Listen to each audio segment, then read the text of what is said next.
എല്ലാവിധ ലാബ് ടെസ്റ്റുകൾക്കും MHL smart labs, Dubai road, Eriyad, Bahadur mall, Kara and Manoos properties, Asmabi college. AKTA Methala unit convention നടന്നു. ശ്രീനാരായണ സമാജം ഹാളിൽ വെച്ച് നടന്ന കൺവെൻഷൻ യൂണിറ്റ് പ്രസിഡന്റ് രമാദേവി അധ്യക്ഷത വഹിച്ചു. എന്തിനൊരു സപ്പോർട്ടായിട്ട് നമ്മുടെ നേതാക്കന്മാർ നമ്മളുടെ ഒപ്പമുണ്ട്. അതെല്ലാവരും മനസ്സിലാക്കിക്കൊണ്ട് തന്നെ നമ്മുടെ സംഘടനയ്ക്ക് വേണ്ടിയിട്ട് എല്ലാവരും കുറച്ച് സമയം കളഞ്ഞ് നമ്മുടെ സംഘടനയെ വളർത്തിക്കൊണ്ടുവരണം.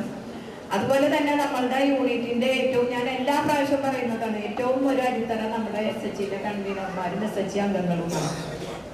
അവരാണ് നമ്മുടെ യൂണിറ്റിനെ വളർത്തിക്കൊണ്ടുവരുന്നത്. അപ്പൊ ഏറ്റവും കൂടുതൽ നന്ദി പറയുന്നത് നമ്മളുടെ SHCകളോടും SHC കൺവീനർമാരോടും.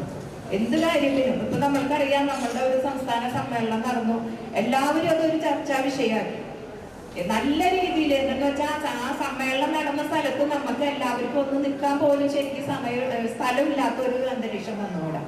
ഇത്രയും അധികം തയ്യൽ തൊഴിലാളികൾ എവിടെ നിന്നുണ്ടായി എന്നാണ് ജനങ്ങളുടെ സംസാരം വന്നത്. അപ്പൊ നമ്മളുടെ സംഘടനാ ശക്തി കൊണ്ട് ഇനിയും പല കാര്യങ്ങളും പല ആനുകൂല്യങ്ങളും നമുക്ക് നേടിയെടുക്കേണ്ടതുണ്ട്. ഇനിയും ചിലപ്പോൾ നമുക്ക് പല സമരങ്ങളും നമുക്ക് നടത്തേണ്ടി വരും.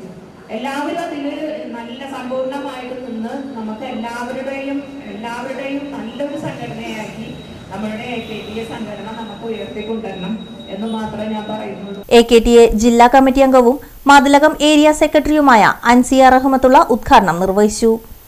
ഏറ്റവും വലുപ്പം എന്ന് പറയുന്നത് ഇലക്ഷന്റെ മുന്നോടിയായിട്ട് ത്രിതല പഞ്ചായത്ത് നമുക്ക് രാഷ്ട്രീയമില്ല, പക്ഷെ നമ്മള് എല്ലാവരും അരാഷ്ട്രീയവാദികളെന്നാണ് പറയുന്നത്. അപ്പോഴും നമ്മുടെ സംഘടന പറയുന്നത് ഈ ത്രിതല പഞ്ചായത്ത് ഇലക്ഷനില് മത്സരിക്കുന്ന ഏത് പാർട്ടിയിൽ മത്സരിക്കുന്നവരാവട്ടെ, ആ മത്സരിക്കുന്നവര് നമ്മുടെ അംഗങ്ങളാണെങ്കിൽ, AKTA അംഗങ്ങളാണെങ്കിൽ നമ്മളങ്ങ് സപ്പോർട്ട് ചെയ്തേക്കാം, രാഷ്ട്രീയം നോക്കാതെ.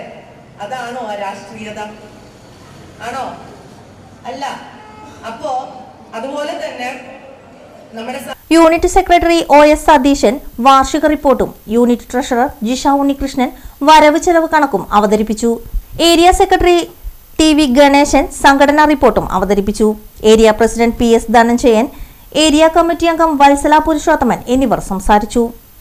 അജിത മുരുകൻ അനുശോചന പ്രമേയം അവതരിപ്പിച്ചു. ആശാ പ്രതാപൻ സ്വാഗതവും ബിന്ദുരാജ് നന്ദിയും പറഞ്ഞു.